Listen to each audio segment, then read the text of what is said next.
Bien, vamos a comenzar con el primer tema, que sería eritema multiforme. Como definición vamos a tener que esta es una dermatosis aguda, mucocutánea, autolimitada e inmunopatológica. Se considera también como un síndrome de hipersensibilidad tardía por factores múltiples. Y las lesiones cutáneas son acrales, suelen ser centrípetas, simétricas y polimorfas. Y están constituidas por eritema, pápulas, vesículas, ampollas e incluso llegan a formar placas urticariales. Todo depende de su tiempo de evolución. El tiempo de evolución más o menos de esta afección va de 2 a 4 semanas. Aquí en la imagen, representando pues una imagen típica de una lesión por eritema multiforme. Vemos cómo tiene una base eritematosa y cómo forma la característica lesión en diana o lesión en tiro al blanco. Vemos que tiene un centro eritematoso de un halo hipocrómico y contiene otro halo eritematoso, dando este aspecto clásico de la lesión del eritema multiforme, ¿no? Vemos aquí en la imagen. Vemos en la imagen varias lesiones típicas, las cuales en este caso pues, están localizadas en la palma de la mano de un paciente, ¿no? Sí. Bueno, continuando, respecto a la estación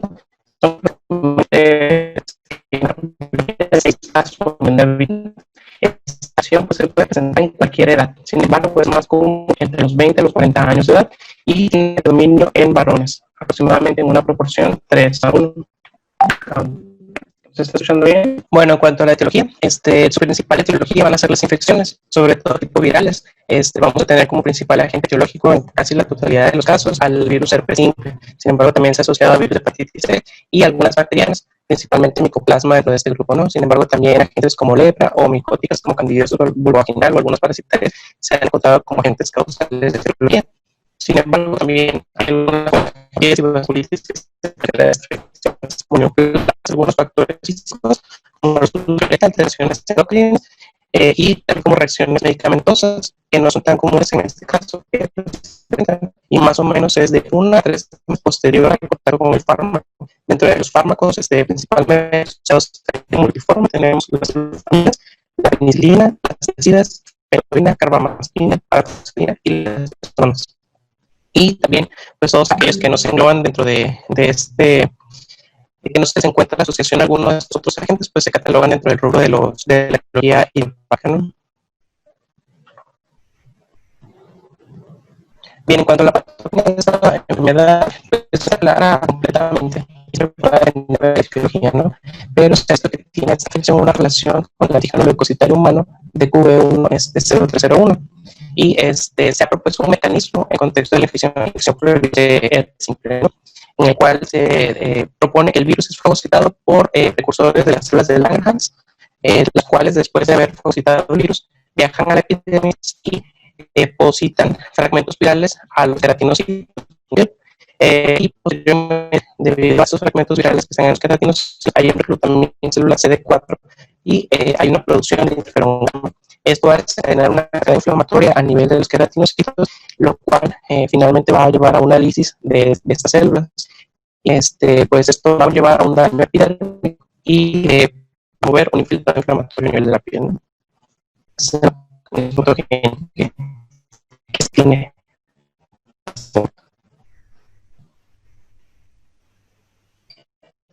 En cuanto a suele tener un inicio repentino y inicia pródromos generalmente, los cuales se tienen fiebre, dolor de garganta, tos, malestar general, que si se dan cuenta son síntomas comunes de cualquier otra afección, ¿no? No son específicos. Y se va a manifestar con mayor frecuencia con lesiones tanto a nivel cutáneo como a nivel mucoso. Sin embargo, también se pueden presentar lesiones cutáneas solas, ¿no? El cuadro relacionado con el virus herpes simple predomina principalmente en extremidades y hay lesiones en diana e incluso presencia de pápulas. Y el cuadro relacionado con fármacos, aquí las lesiones suelen ser difusas, centrípetas, más extensas y de una coloración más púrpura. Aquí en la proyección pues vemos dos imágenes de diferentes presentaciones de un eritema multiforme. En la imagen de arriba apreciamos las lesiones en diana, sí, como las primeras que observamos, pero aquí están tendiendo a confluir, ¿no? Siguen teniendo pues el centro oscuro, un halo hipocrónico y posteriormente otro halo eritematoso, ¿no? Que da pues el aspecto en diana o en tiro al blanco. Y vemos cómo en sí la piel tiende a tener una base eritematosa y en algunas se alcanza a apreciar sobrelevada la piel, ¿no? Da un aspecto como de una... Ahí me escuchan mejor. Ok. Toño.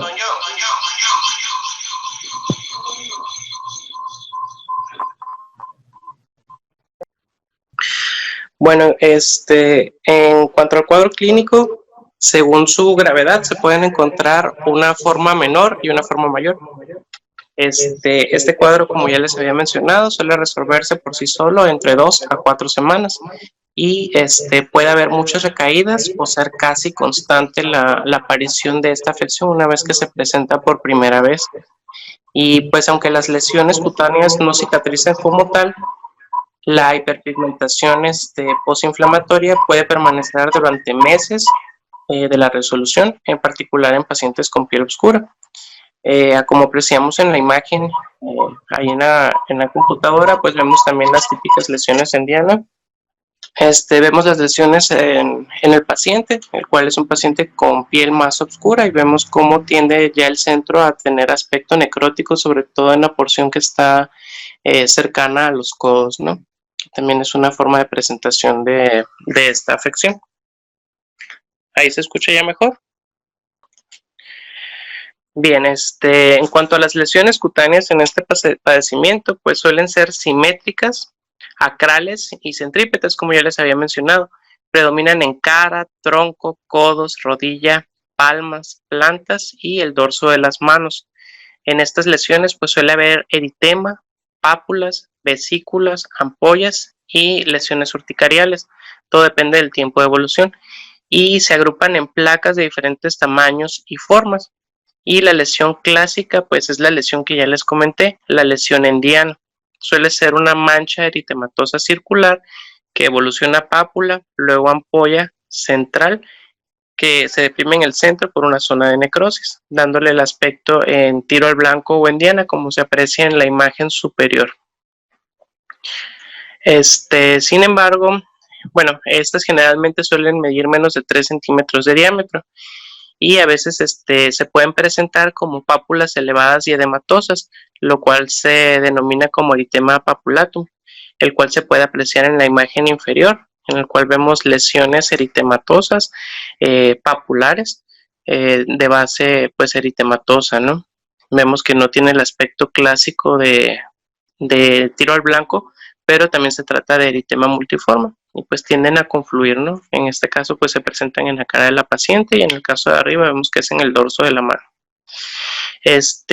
Generalmente son asintomáticas, pero pueden generar ardor y prurito leve y tienen un tiempo de evolución de 3 a 7 días más o menos. Okay. En cuanto a las lesiones mucosas, estas suelen ocurrir en asociación con las lesiones cutáneas casi siempre. Se presenta aproximadamente en un 25 a un 60% de los casos, afectando las mucosas conjuntival, oral y genital principalmente.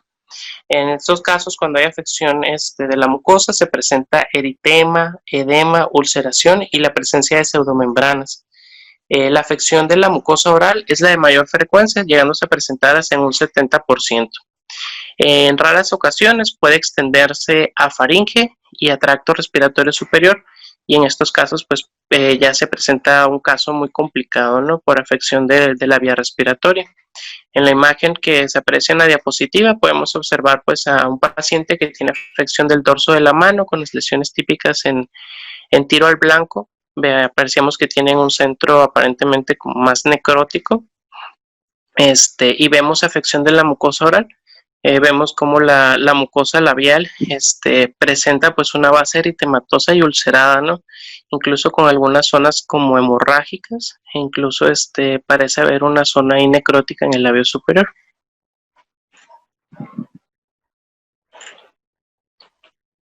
Bien, en cuanto a los datos de laboratorio, pues van a ser inespecíficos, no es lo que tenemos que tener en claro. Sin embargo, pues si se hacen laboratoriales, podemos encontrar una leve leucocitosis, encontrar la BCG y la PCR elevada y las pruebas de funcionamiento hepático anormales. Aquí la inmunofluorescencia directa va a demostrar depósitos de fibrina y de C3 en la unión termoepidérmica y C3 e IgM alrededor de los vasos. Y en cuanto a la histopatología, va a demostrar necrosis en la epidermis, degeneración vacuolar de la basal, dermis papilar con edema e infiltrado linfohistiocítico perivascular con presencia de polimorfonucleares y eosinófilos, ¿no?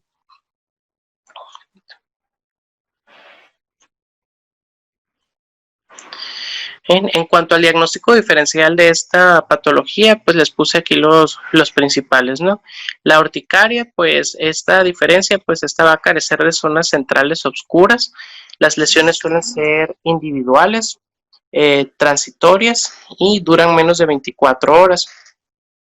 En el síndrome de Steven-Johnson, que vamos a ver más adelante, las lesiones diana atípicas suelen ser maculares en lugar de papulares y la medicación en este caso pues es la causa más frecuente.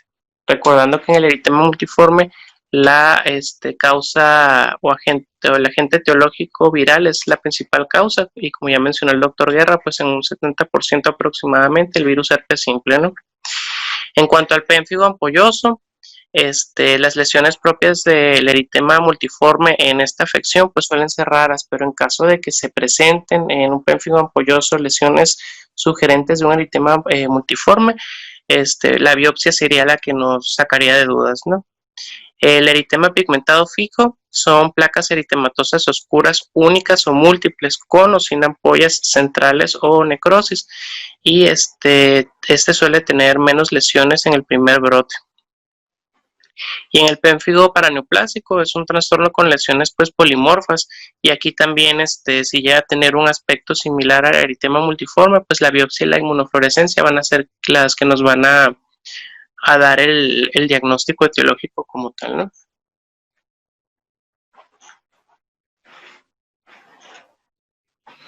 En cuanto al tratamiento, pues se va a dividir en dos grandes rubros. Como ya les mencioné, suele ser una enfermedad recurrente una vez que se presenta. Entonces el tratamiento se va a basar en el tratamiento en episodios agudos y en la supresión de la enfermedad recurrente. En los episodios agudos,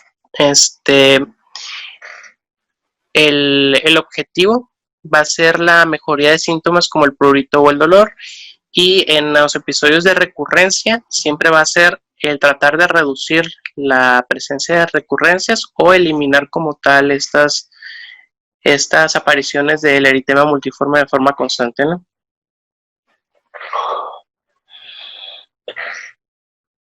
Bien, en cuanto a los episodios agudos, pues primero que nada debemos de ver si se va a hospitalizar o no el paciente, y esto principalmente lo vamos a tomar en cuenta si el paciente tiene compromiso oral, la mucosa oral como tal, y si presenta pues intolerancia a la vía oral, lo recomendado va a ser hospitalizar, ¿no? Para que nuestro paciente no se desnutra y pues poderle dar mejores cuidados. En cuanto a la eliminación de la causa, pues siempre va a ser importante tratar de identificar el agente etiológico subyacente y, de ser posible, si se identifica o se asocia, pues eliminarlo para evitar que prosiga el cuadro, ¿no?, de aparición de esta enfermedad. En el caso, por ejemplo, de que esté asociado a algún fármaco, o en caso de que sea asociado a alguna infección, pues tratar la infección, ¿no?, para tratar de disminuir la aparición de esas lesiones. En cuanto a la afección cutánea como tal, pues los síntomas que les comentaba, pues principalmente es el prurito, ¿no? Y para esto pues podemos apoyarnos con la hidroxicina. También se comenta que pueden utilizarse corticosteroides tópicos de potencia media cada 12 horas en piel, en tronco y extremidades, y de potencia baja para la piel facial. El compromiso oral, cuando es no discapacitante, se puede utilizar un corticosteroide tópico de alta potencia y enjuagues bucales. Se recomienda una mezcla entre lidocaína, difenidramina y antiácidos para hacer una especie como de gárgaras en la mucosa oral y pues tratar de disminuir la sintomatología a este nivel, siempre y cuando no sea discapacitante, que no impida la deglución o incluso hasta la respiración, ¿no?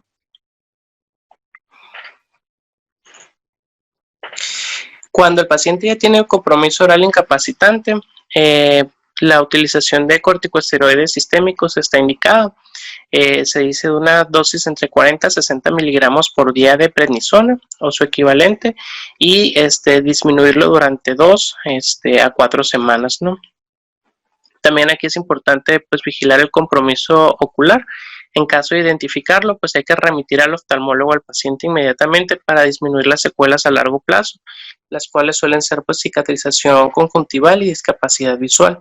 Cuando veamos que nuestro paciente tiene afección conjuntival, está indicado el corticosteroide tópico en gotas y el lubricante ocular, ¿no? Y pues remitir inmediatamente al oftalmólogo. Y el seguimiento, pues generalmente nada más es cuando el paciente tiene afección mucosa grave. Después de que se da de alta el paciente, se recomienda darle un seguimiento a 1 o 2 semanas para garantizar pues la mejoría clínica del paciente. Cuando no tiene una afección mucosa grave, pues como ya les mencioné, el cuadro suele desaparecer por sí solo de 2 a 4 semanas, y la molestia que pueden llegar a presentar pues es el prurito, la cual podemos manejar con hidroxicina, como ya les comenté, o incluso algún esteroide tópico. Ahora hablando de la supresión de las recurrencias, aquí pues es bien importante la eliminación del factor desencadenante, ya sea idiopático o una reactivación del virus herpes simple, ¿no? Aquí pues no es obligatorio como tal tratar las recurrencias, todo va a depender con qué frecuencia se esté presentando esta afección y qué tan graves se estén presentando los episodios agudos. En base a esto pues se va a tomar la decisión entre el médico y el paciente de si se va a tratar o no se va a tratar.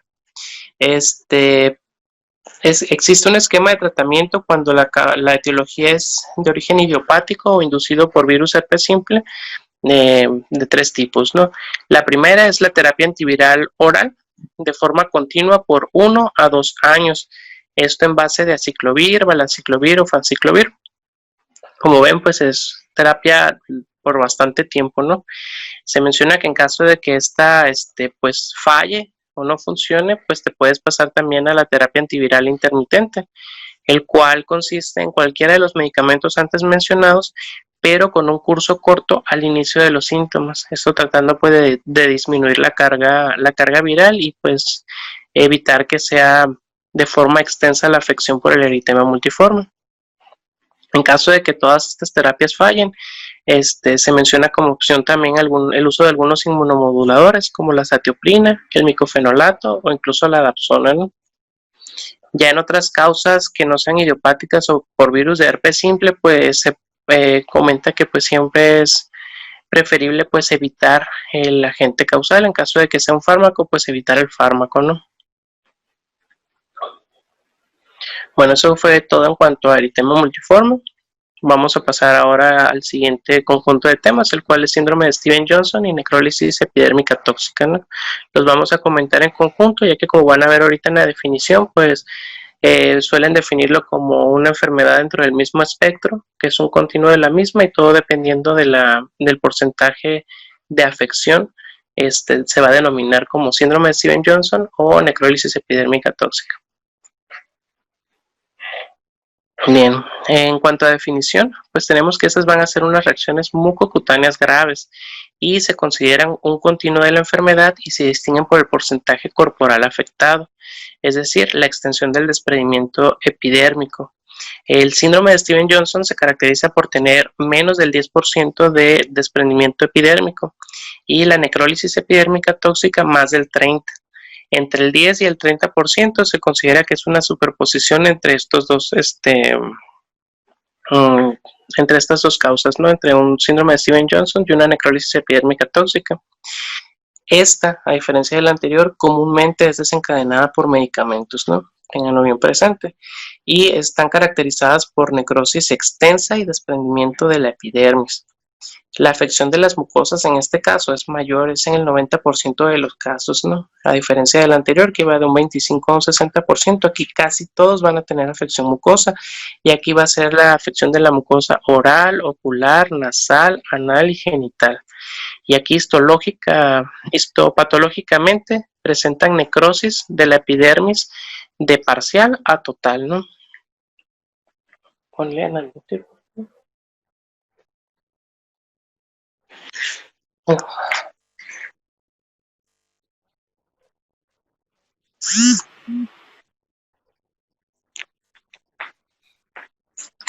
Bien, en cuanto a la epidemiología de este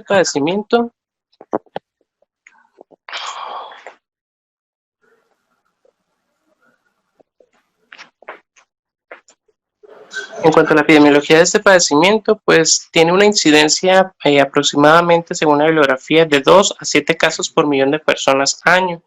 Y el síndrome de Stevens-Johnson suele ser más común que la necrólisis epidérmica tóxica, en una relación de 3 veces de síndrome de Stevens-Johnson por cada necrólisis epidérmica tóxica que se presente, ¿no? Esta afección va a ser más común en pacientes afectados por el virus de la inmunodeficiencia humana y en pacientes con cáncer activo.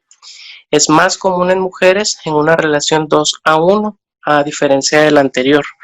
Y se puede presentar en cualquier edad, puede afectar pacientes pediátricos, pacientes en edad productiva, incluso adultos mayores, ¿no?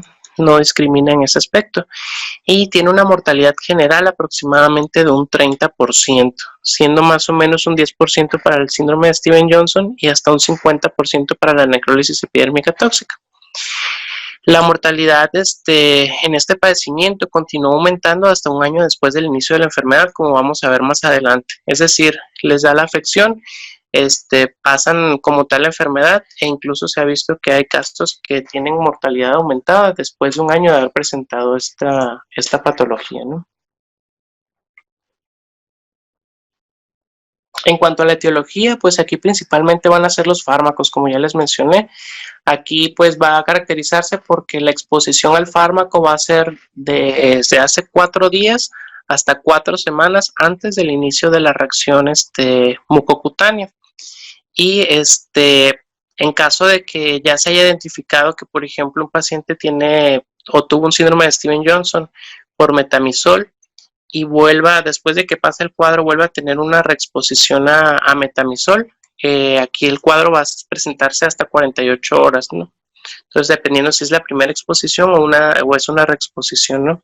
Entonces, es bien importante que a la hora de que pues detectemos que se trata de un posible caso, hagamos bien el interrogatorio sobre pues los agentes o medicamentos que haya utilizado el paciente, y recordemos que pues el umbral puede ir desde 4 días hasta 4 semanas antes de que haya iniciado el cuadro clínico.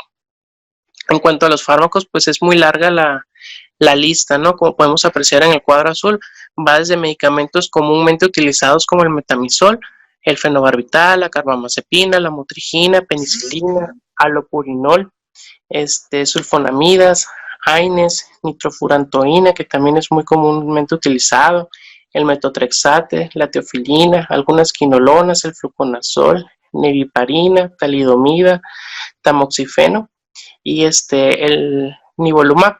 Y como ven, principalmente de los últimos agentes, pues son fármacos que se utilizan en padecimientos como VIH o padecimientos oncológicos, ¿no? Y vemos que esas dos poblaciones pues son las principalmente afectadas, ¿no? También se ha visto asociada a algunas infecciones, principalmente pues virus de herpes simple y Mycoplasma pneumoniae, y algunas sustancias químicas, principalmente fumigantes y algunos aditivos de alimento. Pero como les menciono, la principal causa son los medicamentos, ¿no? En este caso.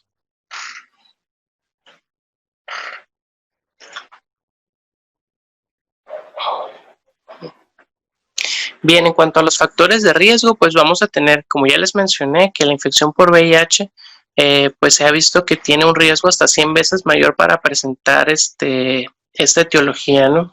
O esta enfermedad.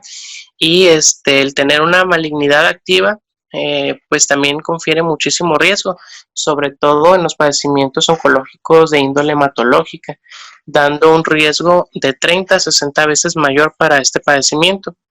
Algunos factores genéticos que también se han asociado son algunos haplotipos del antígeno leucocitario humano o polimorfismos en el P450, en el citocromo P450, ¿no? También el uso de dosis altas de medicamentos, que el paciente tenga de base un lupus eritematoso sistémico, o la exposición a la luz ultravioleta y la radioterapia. Se han visto como factores de riesgo para el desarrollo de esta enfermedad, ¿no? En cuanto a la patogénesis, pues también no está muy clara, ¿no? Y aquí pues se ha visto o se ha tratado de achacar que todo depende de la estructura del fármaco, más los factores genéticos del hospedero, como ya mencionamos antes, pues que tenga polimorfismos en el citocromo P450 o que tenga haplotipos del antígeno leucocitario humano. Y pues aquí se achaca de repente como que la patogénesis es por el metabolismo del fármaco y que se despierta cierto grado de inmunidad, que principalmente pues es desencadenado por clonotipos de células T, ¿no? También se ha visto un poquito de efecto de hipersensibilidad retardada, sobre todo por células TCD8 y natural killer, produciendo principalmente pues el factor de necrosis tumoral alfa, el interferón gamma. También se ha estudiado y se ha visto que en los pacientes con este tipo de afección mucocutánea grave tienen altos niveles de expresión de perforina, granzima B y el ligando FAS. Como vamos a ver más adelante, debido a esta presentación o sobreexpresión de estas pues sustancias, podríamos decir, se ha tratado de proponer dianas terapéuticas, ¿no? Sin embargo, lo más reciente es que se ha visto que la granulicina, que es producida por los linfocitos T, los natural killer, es el mediador clave de muerte de los queratinocitos, por lo cual pues se ha tratado de buscar como diana terapéutica el disminuir la sobreexpresión de esta sustancia para tratar pues de evitar la muerte de los queratinocitos, que son los que pues, finalmente vienen a provocar la necrosis de la epidermis, ¿no? Bien, en cuanto a la presentación clínica de este padecimiento, pues también tiene un pródromo. Va más o menos de 1 a 3 días antes de que aparezcan las lesiones mucocutáneas como tal, y pues suele tener un inicio súbito con fiebre superior a los 39 grados centígrados, presenta mialgias, artralgias, cefalea, odinofagia, taquipnea, y también síntomas tempranos de afección cutánea serían fotofobia, ardor conjuntival o disfagia, por lo cual pues es bien importante también a la hora de hacer nuestro interrogatorio, ¿no? Siempre pues nos debe de alertar en un paciente que presente fiebre, la presencia de la mucositis o la sensibilidad en piel y la presencia de ampollas, ¿no? Son datos de alerta a tomar en cuenta. En cuanto a las lesiones cutáneas, pues estas van a presentar máculas eritematosas, las cuales van a ser mal definidas, van a tender a coalescer, a unirse y van a tener un centro purpúrico. La piel va a estar súper sensible al tacto y va a ser muy desproporcionado a los hallazgos clínicos, es decir, a veces la piel se puede ver como pues casi normal y el paciente va a tener una hipersensibilidad, ¿no? No va a corresponder el aspecto a veces con la sensibilidad manifestada por el paciente. Suelen iniciar en cara y en tórax antes de expandirse en forma simétrica por el resto del cuerpo, ¿no? Generalmente van a respetar el cuero cabelludo, las palmas y las plantas, a diferencia del padecimiento anterior, ¿no? En el cual sí se afectaban palmas, plantas y el dorso de las manos. Las lesiones dianas suelen ser atípicas y con los centros más oscuros. Y con evolución suelen aparecer vesículas y ampollas y en algunos días se presenta un desprendimiento como tal de la piel. Aquí el signo de Nikolsky y la propagación de las bulas va a estar presente y el aspecto final de esta patología va a ser similar a una lesión térmica extensa, ¿no? Vemos ahí en las imágenes, en la imagen superior, pues se aprecia en la región del brazo, hay más o menos región axilar, como ya pues es un paciente que presenta ya lesiones en estadio más o menos avanzado, ya fueron varias lesiones que tendieron a coalescer. Vemos cómo presentan un centro eritematoso purpúrico oscuro con un halo de repente hipopigmentado y cómo tienden a confluir y cómo presenta ya la presencia de ampollas en la parte inferior, y en algunas zonas como incluso se ve que si le pasas el dedo seguro se desprende la piel, ¿no? Como se ve arrugadito en la parte superior. Y en la parte de abajo ya vemos un estadio pues más avanzado de la enfermedad, en el cual ya se está presentando el desprendimiento como tal de la piel.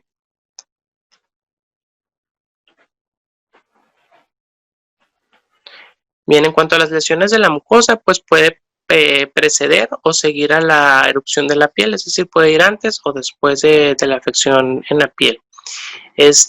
Aquí pues hay la producción de costras, las cuales van a ser dolorosas, y erosiones en cualquier superficie mucosa. Aquí a nivel oral principalmente se presentan erosiones hemorrágicas, las cuales suelen ser dolorosas, con la presencia de pseudomembranas de color blanco o grisáceo. La afección ocular generalmente presenta datos de conjuntivitis grave, en la cual se acompaña de secreción purulenta e incluso puede avanzar hasta una ulceración corneal. A nivel urogenital, principalmente se presentan con uretritis, erosiones genitales e incluso la formación de adherencias, ¿no? La afección tanto faríngea como esofágica suele ser con menos frecuencia que las anteriores, y la intestinal suele ser rara, sin embargo también se puede presentar. En las imágenes de la diapositiva, en la superior, pues vemos la afección de la mucosa oral, vemos cómo son lesiones hemorrágicas que incluso presentan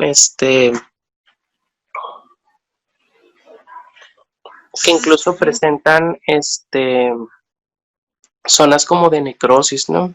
Y una pequeña pseudomembrana grisácea en la parte inferior.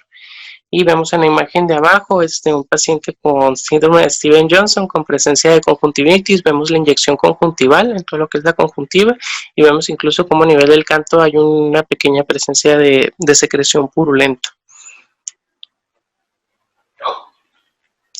Bien, en cuanto a los hallazgos de laboratorio en esta enfermedad, aquí pues podemos encontrar anemia y linfopenia, las cuales suelen ser comunes, ¿no? Y la neutropenia, aquí hay que prestar atención porque 1 de cada 3 pacientes suele presentar una neutropenia, y esto es un indicador de mal pronóstico.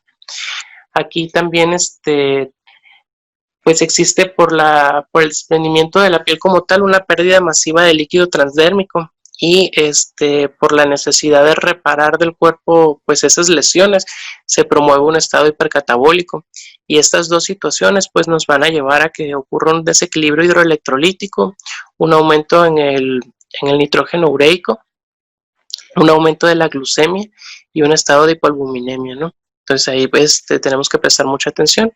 También el paciente pues puede presentar elevación de transaminasas más o menos de 2 a 3 veces el límite superior normal, ¿no? Son los hallazgos que podemos encontrar en laboratorio. En cuanto al curso clínico de la enfermedad, pues la fase aguda va más o menos entre 8 a 12 días, y la reepitelización como tal va a comenzar después de varios días, y toma más o menos de 2 a 4 semanas para repitalizarse.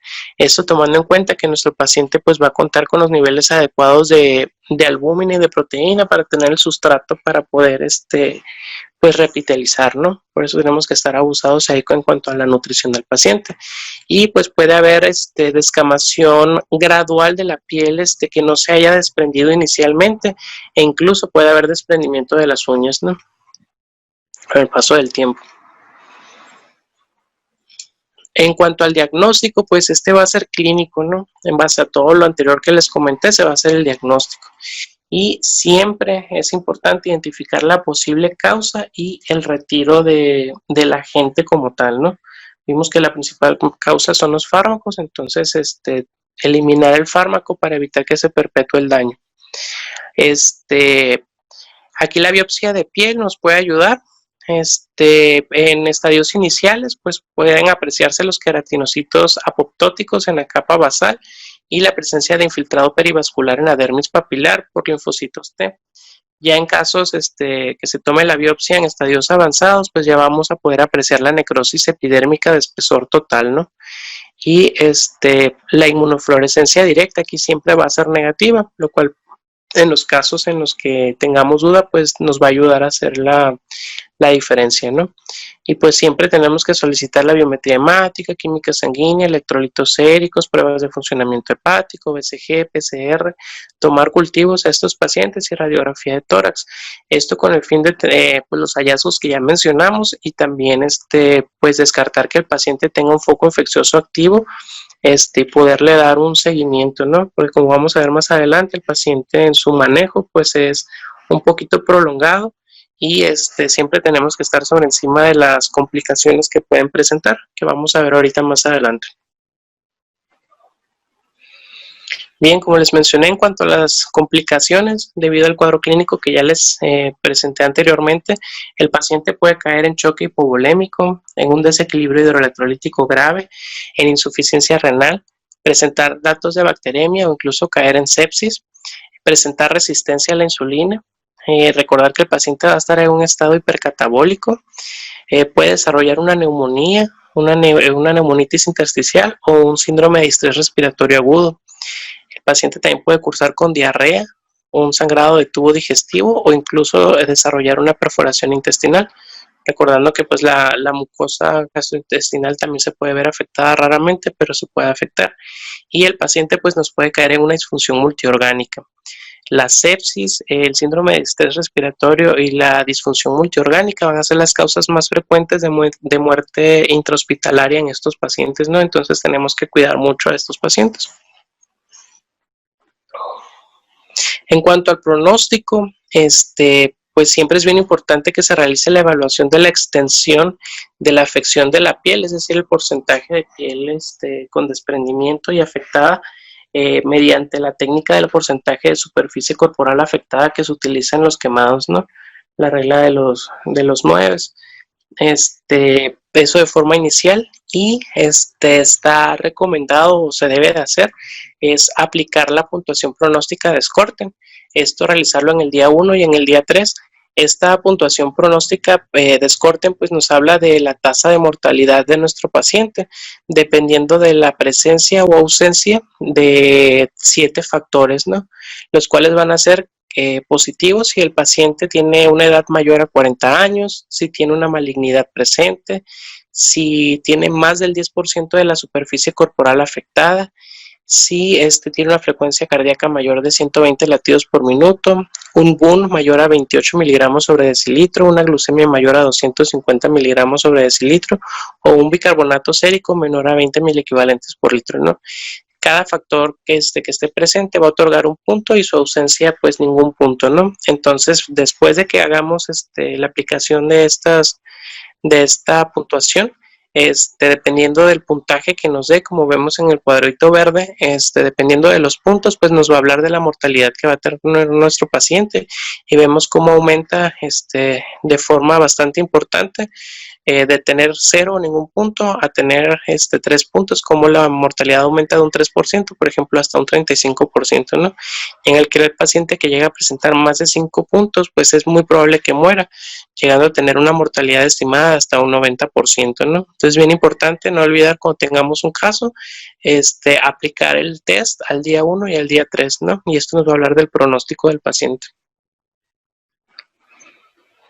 En cuanto al diagnóstico diferencial, no nos vamos a detener mucho aquí, nada más mencionar que pues el eritema multiforme puede ser puede presentarse como un caso que es similar a este tipo de lesiones mucocutáneas graves.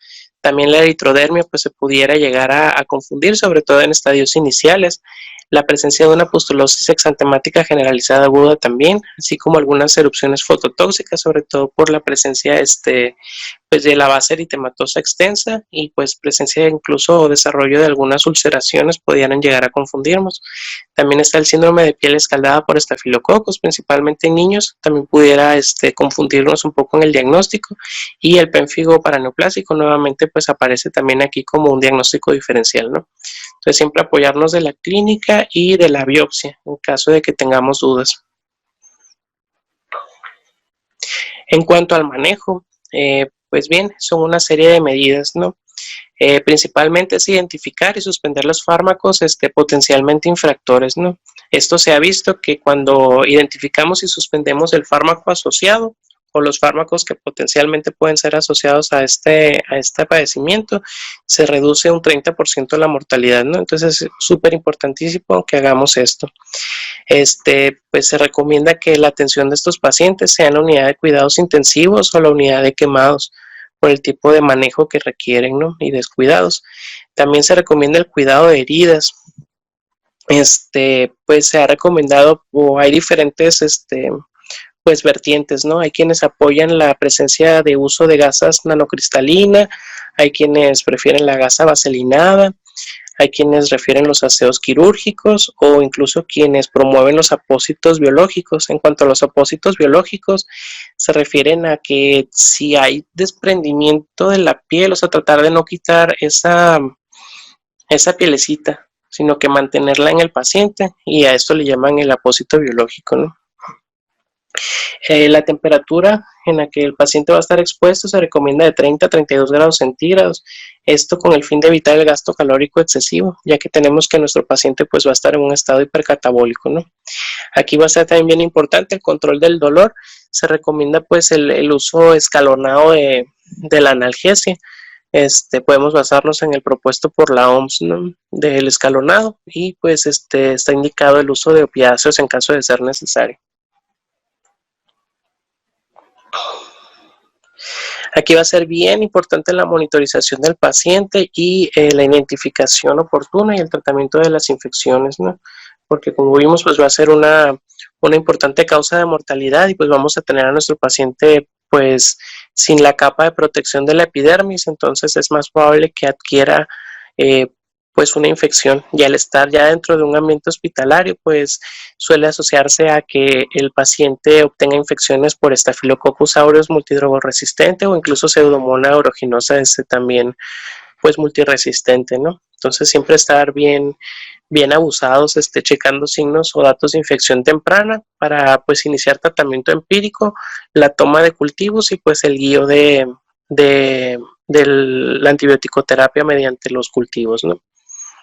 Aquí se va también pues se maneja que el paciente debe tener una uresis meta de 0.5 a 1 mililitros kilogramo hora, y que los líquidos se deben de manejar de 0.7 mililitros por kilogramo por el porcentaje de superficie corporal afectada, y también proporcionar albúmina al 5% a dosis de 1 mililitro por kilogramo por el porcentaje de superficie corporal afectada. Aquí el manejo pues no solamente le corresponde al dermatólogo o al internista o al terapista, ¿no? Sino que es un manejo multidisciplinario. Como vimos, pues el paciente pueda tener afección en toda la piel, y pues afecta también las diferentes mucosas del organismo, ¿no? Entonces también va a involucrar de repente a lo mejor al ginecólogo, al cirujano general para los aseos quirúrgicos, puede también envolver al urólogo, al oftalmólogo, al otorrinolaringólogo, ¿sí? Además de pues el dermatólogo, el internista y el terapista, ¿no? Como ya les mencioné, es bien importante calcular el puntaje pronóstico de Scorten en los días 1 y 3 de hospitalización, y considerar terapia sistémica adyuvante dentro de las primeras 24 a 48 horas de la presentación para que ésta tenga un efecto realmente positivo sobre el paciente, ya que estas terapias pues no son inocuas, ¿no? Entonces siempre, o sea, inicialmente dentro de las primeras 24 a 48 horas, y principalmente va a ser con el uso de inmunoglobulina intravenosa, algún inhibidor del factor de necrosis tumoral alfa o la ciclosporina A. En cuanto a las terapias adyuvantes, pues podemos tener a los corticosteroides sistémicos, los cuales pues hasta el momento como tal no han demostrado una ventaja de supervivencia de si se usan o solamente se realizan, perdón, el manejo previamente descrito, ¿no? Está como muy todavía no claro, como que sí se ha visto de repente como que sí causa un beneficio, pero pues los estudios que se han realizado han sido en muy poca población, y pues el clásico de que se requieren pues mayores estudios para ver si realmente funciona o no funciona, ¿no? Aquí el problema con los corticosteroides sistémicos pues es que aumentan el riesgo de sepsis y catabolismo proteico, y disminuyen la tasa de epitelización, y pues es todo lo que de por sí solo el paciente pues tiene, y si le damos una ayudadita con el corticosteroide sistémico, pues hay que considerar que podemos afectarlo de repente más que beneficiarlo, ¿no? Entonces, es seleccionar bien los casos en los que los vamos a utilizar. También está la inmunoglobulina intravenosa, la cual pues está basada en el principio de que saturar los receptores FAS, el ligando del FAS, con inmunoglobulina IB, ¿no? Este es el principio por el cual se empezó a utilizar la inmunoglobulina IB. Como ya les mencioné en la fisiopatología, pues había una sobreexpresión de estos ligandos FAS, ¿no? Sin embargo, pues también no se ha visto como tal un beneficio sobre la mortalidad estadísticamente significativa, hay poca evidencia que apoye su uso, y los efectos adversos de la inmunoglobulina pues incluyen complicaciones renales, hematológicas e incluso trombóticas. Entonces pues también está como que usarlo a conciencia, ¿no? También tenemos la posibilidad de los inhibidores de los factores de necrosis tumoral alfa, como el etanercept o el infliximab, los cuales pues se basan su funcionamiento en que detienen la progresión del desprendimiento de la piel e incluso pueden llegar a inducir la reepitelización. Se ha visto que dan cierta mejoría en la supervivencia, pero pues la clásica, ¿no? Se necesitan más estudios para ver si realmente funcionan o no funcionan, si están recomendados o no como tal, ya que pues también no son inocuos, ¿no? Y pues esto pues se basa pues en el concepto de que en cuanto a la fisiopatología, pues hay una sobreexpresión de factor de necrosis tumoral alfa, ¿no? Como vimos anteriormente por las células natural killer y los linfocitos TCD8. También está recomendada la ciclosporina A, la cual actúa inhibiendo la activación de las células T, que como vimos pues son las principales células efectoras, ¿no? Aquí la dosis recomendada va de 3 a 5 miligramos por kilogramo día, y esta se ha visto que puede retrasar como tal la progresión.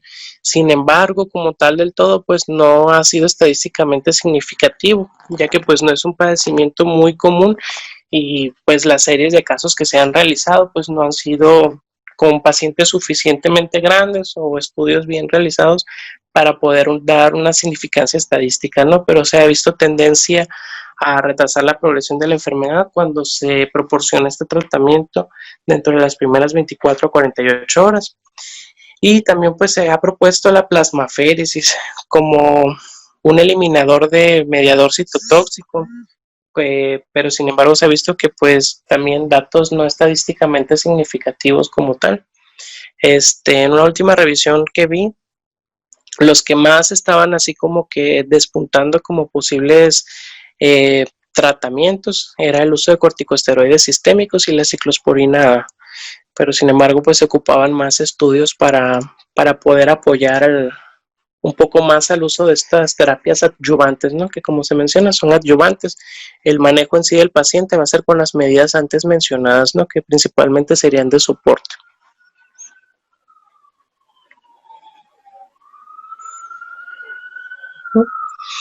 Y finalmente, pues el pronóstico de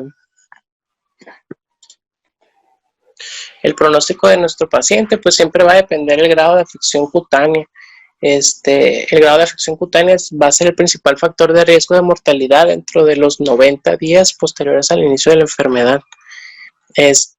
Y aquí es importante tomar en cuenta que la recurrencia puede ocurrir si el paciente se vuelve a exponer al fármaco causante. Entonces ya el fármaco, una vez que se identifica, debe quedar prohibido para el paciente, ¿no? Y el riesgo de muerte sigue siendo alto más allá de los 90 días y hasta un año después del inicio de la reacción, y va a estar influenciado principalmente por la edad del paciente y la presencia de que el paciente tenga comorbilidades.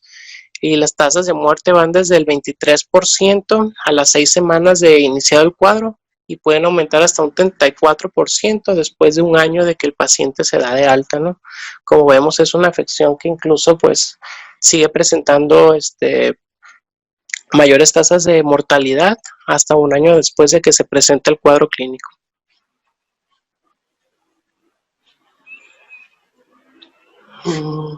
Sí se está cambiando la pantalla con ustedes. Debería estar ahorita el encabezado de secuelas a largo plazo. ¿Me pueden decir, por favor?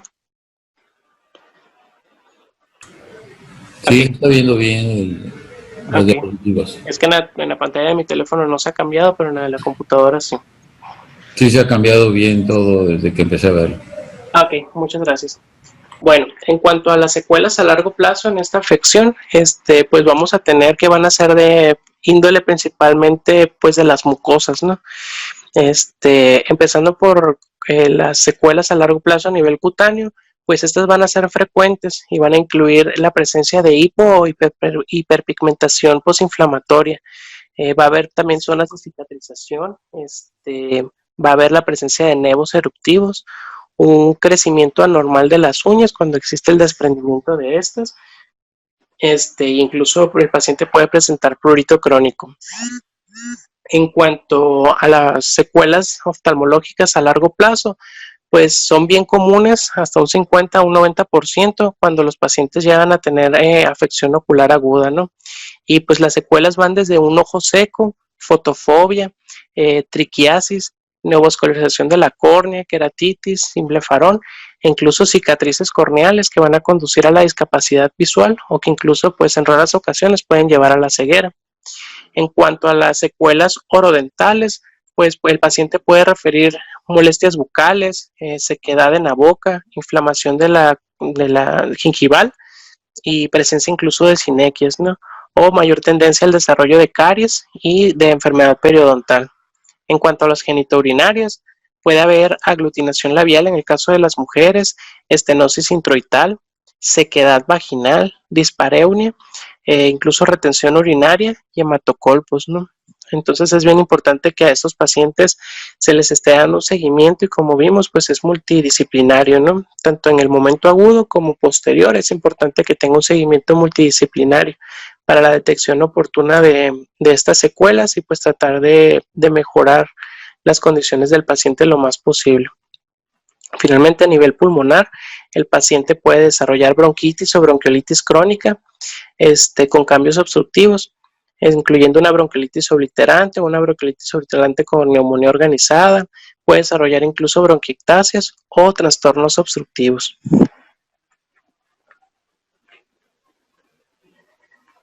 Y pues eso sería todo en cuanto a la exposición de estos temas, ¿no?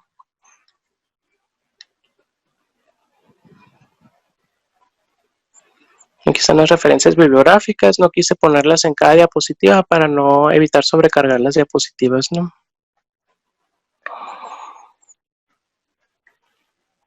Bueno, no sé si tengan algún comentario, alguna duda respecto al tema.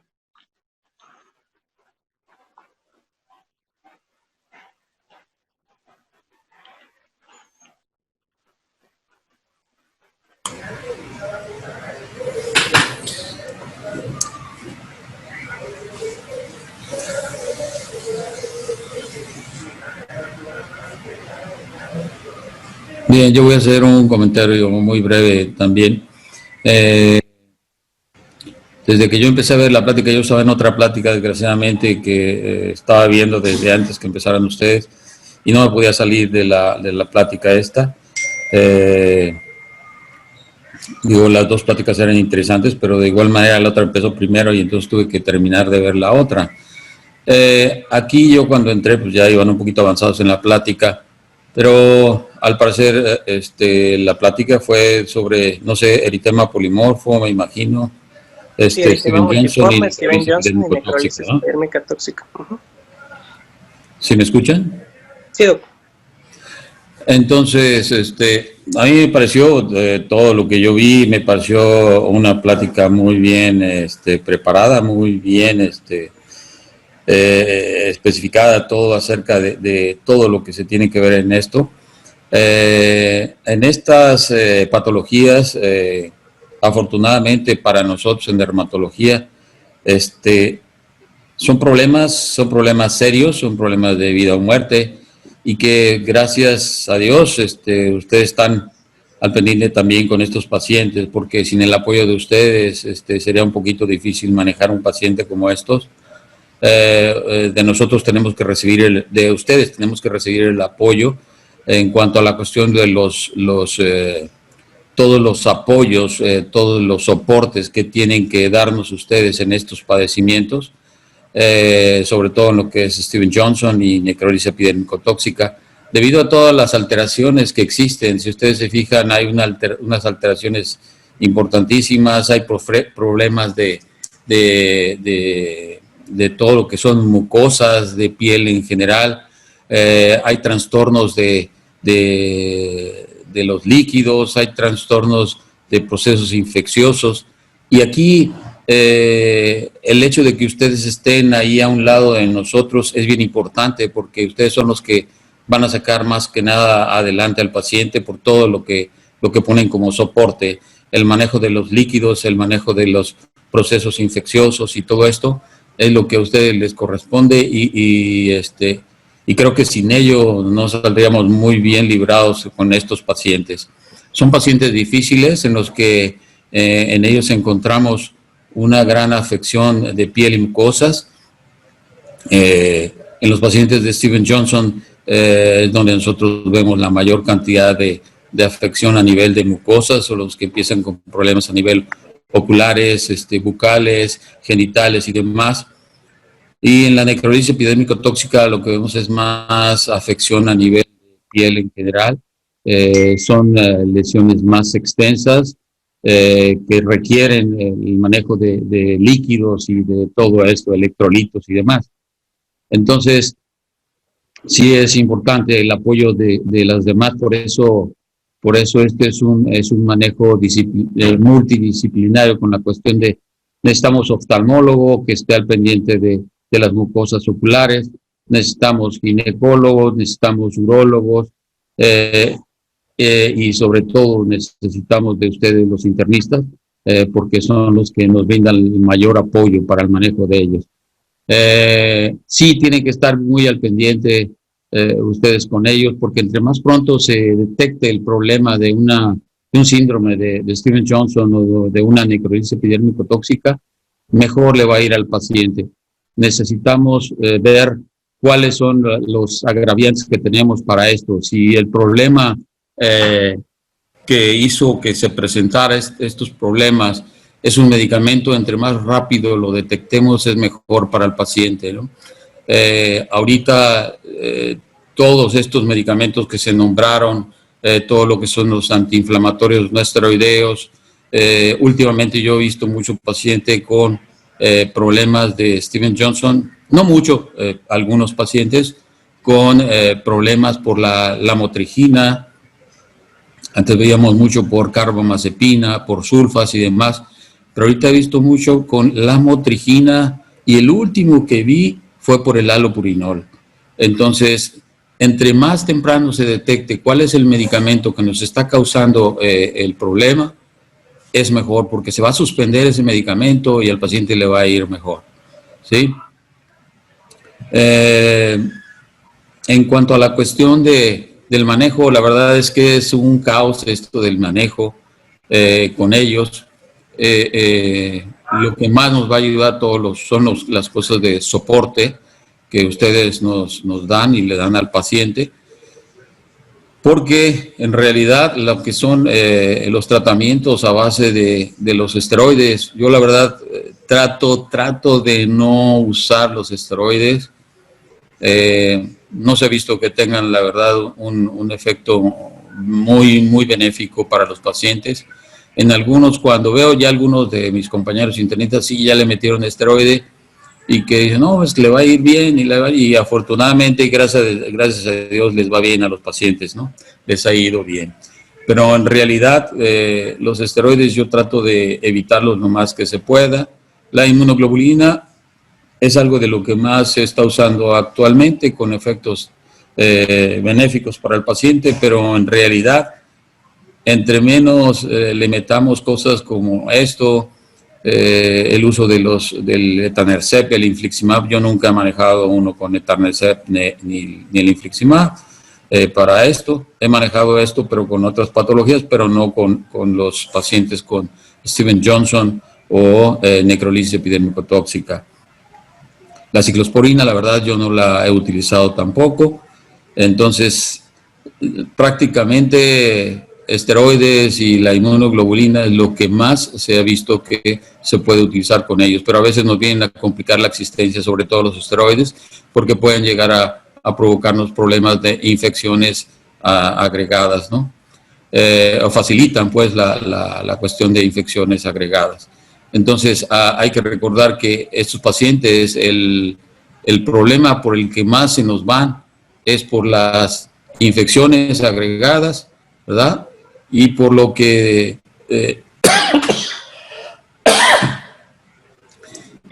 decíamos de ¿cómo se llama? Ay, se me fue ahorita. Pero el problema principal son lo de la sepsis exactamente y los problemas pulmonares, ¿no? Esto es lo que más nos llega a matar al paciente. Y por supuesto, pues la disfunción multiorgánica, como decía aquí el doctor. Creo que sí tenemos que estar muy al pendiente porque estos pacientes sí se nos van y se nos van y se nos van. Entonces necesitamos siempre estar muy al pendiente con ellos, sobre todo con las infecciones y los problemas respiratorios. Entonces, acuérdense que ustedes son la base principal para tratar a estos pacientes. Hay veces que nosotros los detectamos o ustedes los detectan a tiempo y entre más rápido se detecten, entre más rápido se encuentre cuál es la causa del problema, es mejor. Y es mejor tanto para nosotros, porque se nos complica menos el problema, y es mejor para el paciente porque tienen mejores pronósticos, ¿no? Entonces, ese es mi comentario. No sé si hay algún otro comentario, pero ese sería el comentario. Y discúlpenme, pero por la cuestión de llegar tarde ahí a la sesión, pero tenía yo la otra sesión, y discúlpenme porque ahora sí me voy a retirar porque ya tengo la consulta. Mil disculpas. Gracias, doctor. Creo que es la última plática. Sí, es la última ya. Pues fue un placer estar con ustedes, compartir un poquito esto con ustedes y espero que les vaya muy bien en todo esto. Muchas gracias por todas sus aportaciones, doctor, y su experiencia. Al contrario, gracias a ustedes por escucharme. Hasta luego. Hasta luego, doctor. Hola, buenas tardes. Hola, Laurita. Hola, Vidal, muchísimas felicidades por tu expo. Se me hizo que estuvo muy completa y qué bueno que se pudo dar ese tema. Yo comentaba con Alemán que es un tema súper bonito, a mí me gusta muchísimo y que aparte creo que es uno de los temas con los que ustedes como internistas pueden tener mayor contacto. Entonces, muchas felicidades, creo que estuvo súper bien. Nada más cosas muy puntuales en cuanto al eritema polimorfo o el multiforme. De manera de teoría, pues saber que existe el mayor y el menor y que solamente lo vamos a diferenciar esos de acuerdo a la afectación que tengan de las mucosas y si tienen también alguna manifestación sistémica. Bien lo dijiste, el virus del herpes simple hasta en un 90% de las veces va a ser el agente causal, nada más que ahí yo leí algo un poquito diferente a lo que comentaste tú.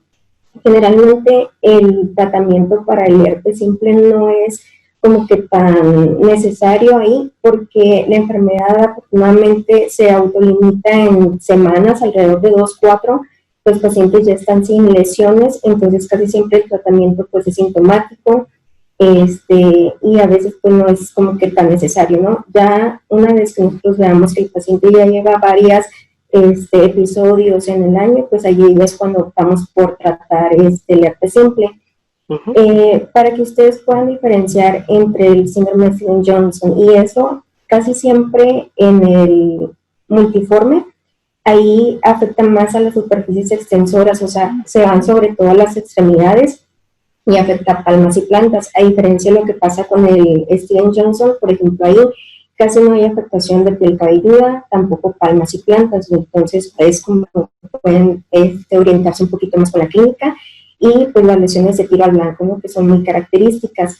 Y cuando deciden ustedes hospitalizar a un paciente con eritema multiforme, pues casi siempre lo van a hacer de acuerdo a la afectación de la mucosa. O sea, si ustedes ven que el paciente pues no puede deglutir, no puede estar consumiendo los alimentos, pues ahí es porque sí va a afectar, ¿no?, la evolución de la enfermedad.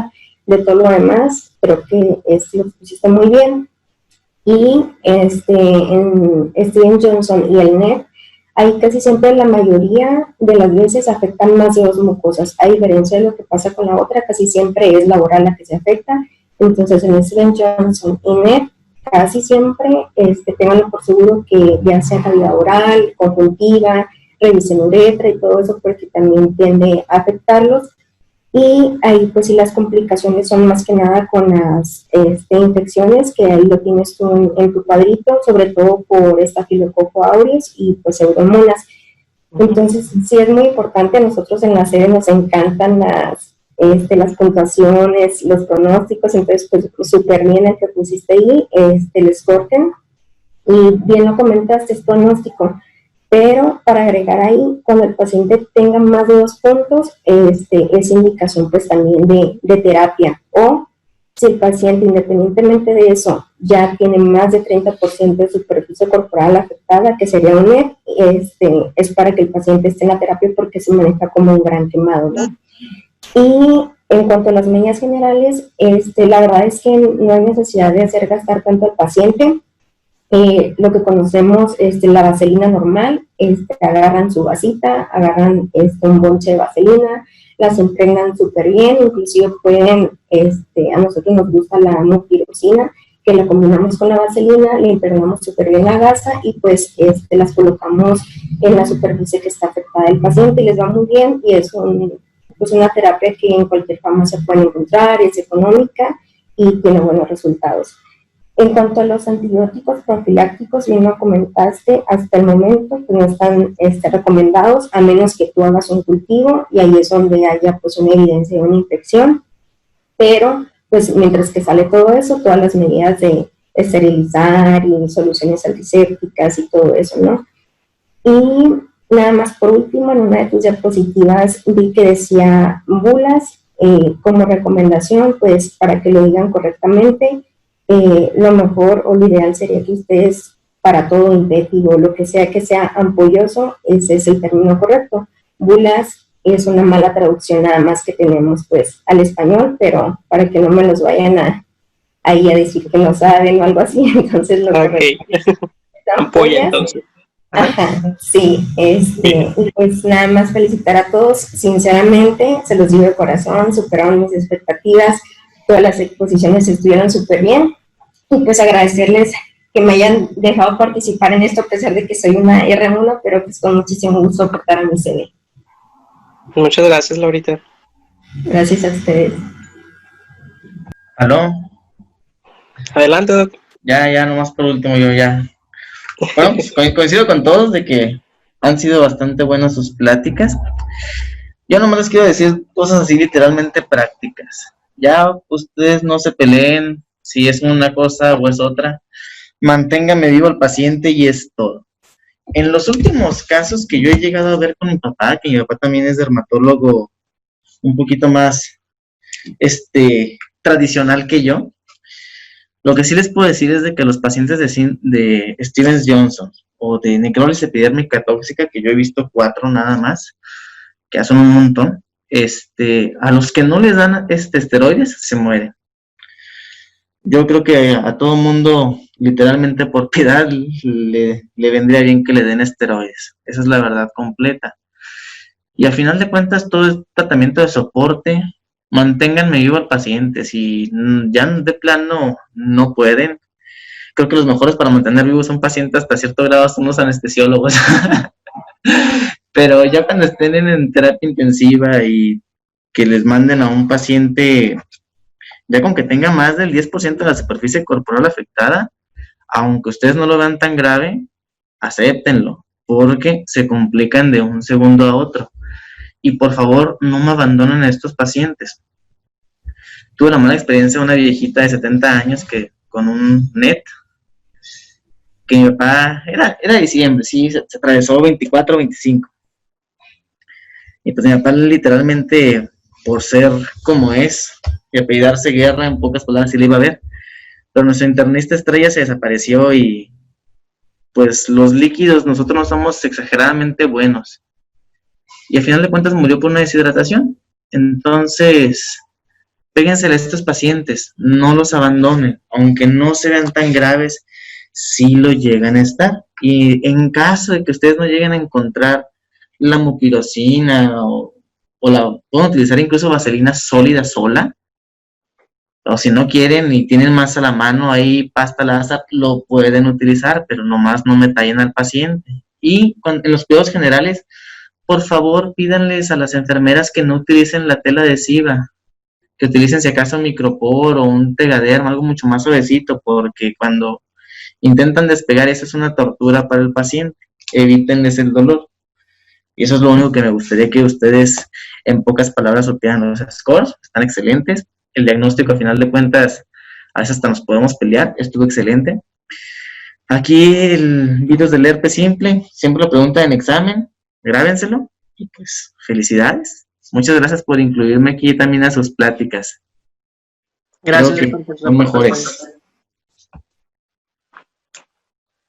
Es un honor para mí. Gracias, doctor.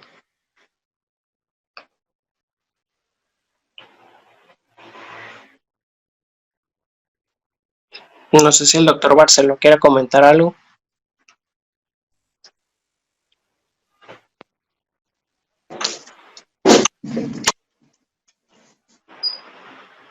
Buenas tardes.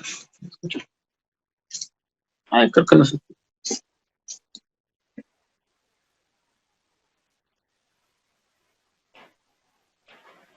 Sí, doc, adelante. Respecto a la plática, muy buena, excelente tu plática, abarcaste todo. Y pues sí, pues el tratamiento, pues ya sabemos que es multidisciplinario e integral del paciente porque abarca todos los órganos y sistemas. Y pues me pareció muy completa y gracias a todos por todas las pláticas, estuvieron muy bien, excelente. Gracias, doc.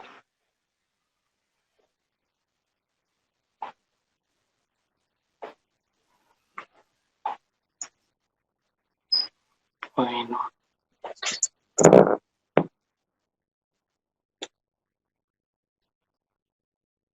Bueno, si nadie más tiene algún comentario o aportación por hacer, vamos a dar por terminada la clase. Muchas gracias a todos por su atención y pues culminamos el módulo de dermatología. Supongo que el doctor nos hace llegar por medio de Vianney la fecha del examen.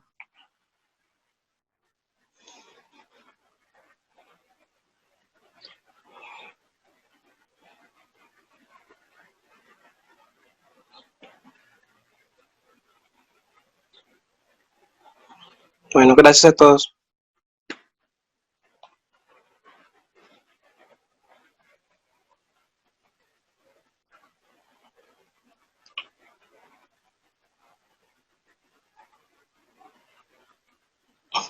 Gracias, doc. Hasta luego.